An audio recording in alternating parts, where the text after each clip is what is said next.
నమస్కారం. బీఆర్కే భక్తి ఛానల్కి స్వాగతం. నేను మీ కీర్తి.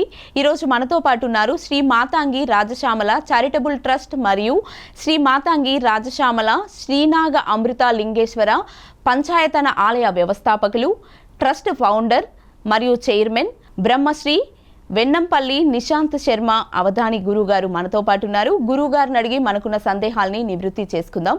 నమస్కారం గురుగారు. మహాదేవ.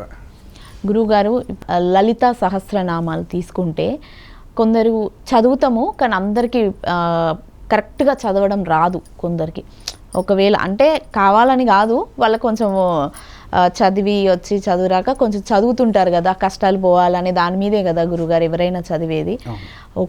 కొందరికి చదవడం రాకపోయినా లేదా తప్పుగా చదివినా ఏమన్నా లక్ష్మీదేవికి కోపం వస్తుందంటారా గురుగారు? లక్ష్మీదేవి కంటే మొదలు లలితాదేవికి అయితే కోపం వస్తుందమ్మా, రాదు అనట్లా. ఎందుకు అనంటే లలితా సహస్రనామాల్లో బీజాక్షరాలు కొలువై ఉంటాయి. ఏదైనా బీజాల దగ్గర నుంచే మొదలవుతుంది. మనిషి అయినా వృక్షమైనా మొదలు కావాల్సింది ఏమి అని అంటాం మనం? బీజం.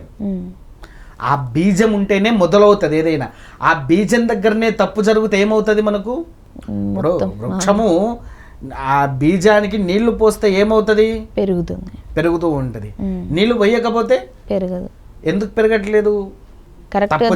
తప్పు జరిగింది అక్కడ. అవునా? తప్పు జరిగేసరికి ఆ వృక్షం అనేది పెరగట్లా. అదే మనం తప్పు చేయకుండా రోజు వాటికి నీళ్లు పోస్తే ఆ వృక్షము చిన్నది కాస్త పెద్దదైపోతుంది. అవునా? అంటే ఇందులో ఏంటి, బీజాలలో తప్పు లేకుండా మొదలు లలితా సహస్రనామము పారాయణం చేయడం నేర్చుకోవాలి. ఇందులో ఇంకోటి ఏంటంటే, ఇప్పటి కాలంలో చాలామంది ఆడవారు లలితతో పాటు చండి కూడా చేస్తూ ఉన్నారు. ఆ చండిలో అయితే వాళ్ళు సర్వ తప్పులు చెప్తూ ఉన్నారు. కానీ మనం మాట్లాడలేము. ఎందుకంటే ఇప్పుడు ఏమన్నంటే స్త్రీలకు కూడా హక్కులు కావాలి అంటున్నారు. సరే, ఆ విషయంలో ఏం మాట్లాడలేకపోతున్నాము బయట. కానీ చండీ పారాయణాలు ఇవన్నీ చెయ్యాలి అనేటువంటిది అయితే శాస్త్రంలోనైతే లేదు. ఒకటి. సరే, నేను ఒక చిన్న విషయం అడుగుతాను. మా బ్రాహ్మణుల్లో కూడా చాలామంది ఎంతోమంది వేద పండితులు ఉన్నారు. మరి ఏ రోజు కూడా వాళ్ళ భార్యలు వచ్చి మేము చండీ చదువుతామండి అని కూడా అడగలేదు. అవునా? కానీ ఇప్పుడు ఏంటంటే వ్యవస్థ ఎవరు పడితే వారు చండి నేర్చుకుంటున్నారు, చండి చెప్తున్నారు. దానివల్ల వచ్చే అనర్థాలు ఏంటో తెలుసా? దాని గురించి ఏమైనా మాట్లాడదాం అనుకుంటే వ్యతిరేకత తీసుకువస్తారు.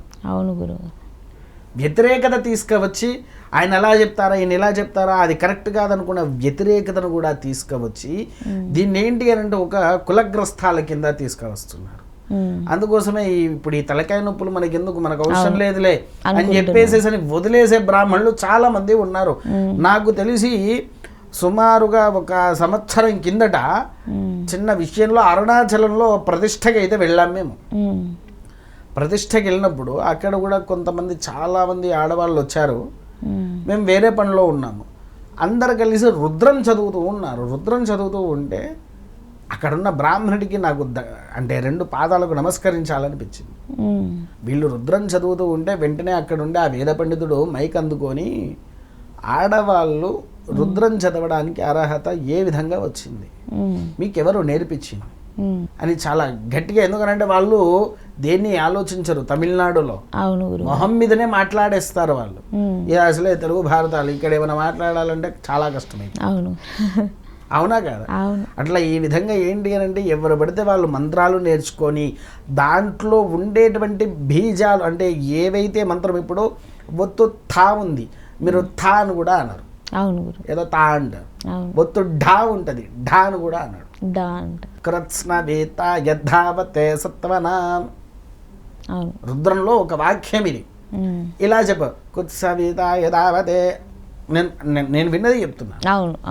అంటే కృత్స్న అనే పదాన్ని కూడా వీరు సరిగ్గా పగలేకపోతున్నారు. అలాంటప్పుడు వారు మంత్రాలు కూడా నేర్చుకోవడం వ్యర్థమే కదా. ఆ తప్పు ఎందుకు చెయ్యాలి? అవునా కాదా?